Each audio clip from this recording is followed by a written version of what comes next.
Hi అండి. నమస్తే. Welcome to my channel Lakshmi Ramana recipes. ఈరోజు పల్లెటూరి స్టైల్లో సింపుల్గా టేస్టీగా మునగాకు తాలింపుని ఎలా ప్రిపేర్ చేసుకోవాలో చూద్దామండి.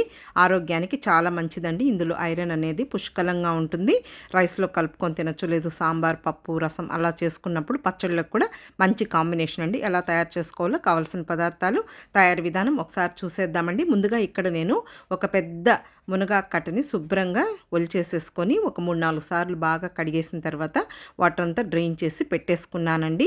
ఇప్పుడు ఈ మునగాకు తాలింపుని నేను మట్టి పాత్రలో చేస్తున్నానండి. ముందుగా మట్టి పాత్ర పెట్టేశాను. ఇందులో ఒక 2 టేబుల్ స్పూన్ల పల్లి నూనె వేసానండి. ఇప్పుడు స్టవ్ వెలిగించాను.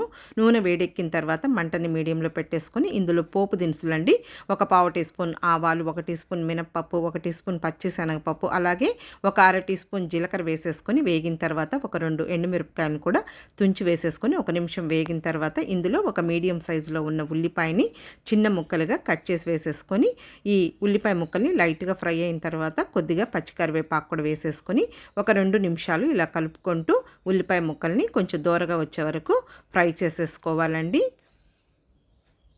ఇప్పుడు ఈ ఉల్లిపాయ ముక్కలు వేగిపోయాయి. ముందుగా శుభ్రం చేసి పెట్టుకున్న ఈ మునగాకుని ఇందులో వేసేసుకోవాలండి.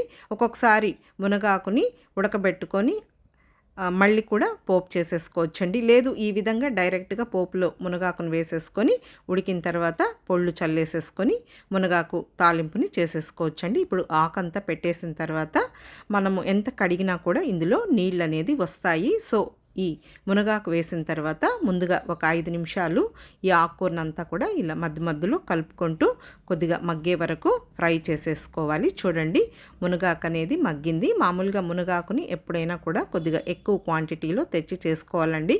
ఉడికిన తర్వాత చాలా తక్కువగా అవుతుంది. ఇంకా మునగాకు లేతగా ఉంది కాబట్టి త్వరగానే ఉడికిపోతుంది. ఇప్పుడు ఇది కొద్దిగా మగ్గిన తర్వాత ఇందులో ఒక 1/2 టీ స్పూన్ పసుపు పొడి, అలాగే కొద్దిగా సాల్ట్ వేసేసుకొని ఇప్పుడు ఒక చిన్న టీ గ్లాస్ నీళ్ళు వేసేసుకోవాలండి. కొంచెం మగ్గిన తర్వాత మనకు నీళ్ళు అనేది వేసుకోవాలి.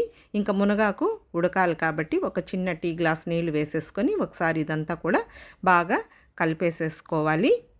మంటని మీడియంలోనే పెట్టేసుకోవాలి. హై ఫ్లేమ్లో పెట్టామంటే మనకు అడుగంటిపోతుంది.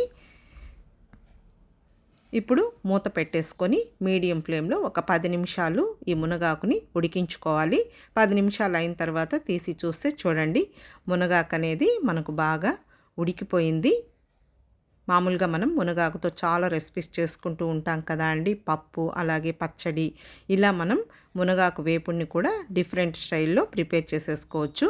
ఇప్పుడు ఇందులో ఒక 10 వెల్లుల్లి రెబ్బల్ని పొట్టు తీయకుండా కచ్చాపచ్చాగా దంచి వేసేసి 1 నిమిషం ఫ్రై చేసేసుకోవాలండి. ఇప్పుడు ఇదంతా కూడా వేగిపోయింది. ఇప్పుడు ఇందులో మనం పొడి చల్లేసుకుందాము.